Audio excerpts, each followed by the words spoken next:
Hi，大家好，我係 Sze Wong，我係香港專業教練裏邊嘅其中一位商業教練。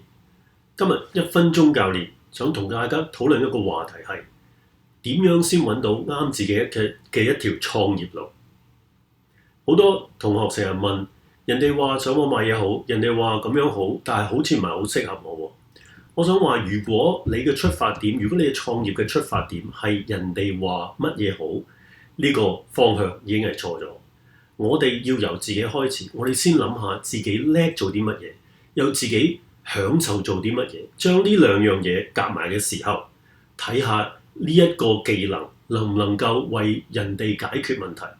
如果你可以將自己中意而又叻嘅技能解決人哋嘅問題，呢一個就係創業。OK， 所以就係1分鐘，我哋下次再傾。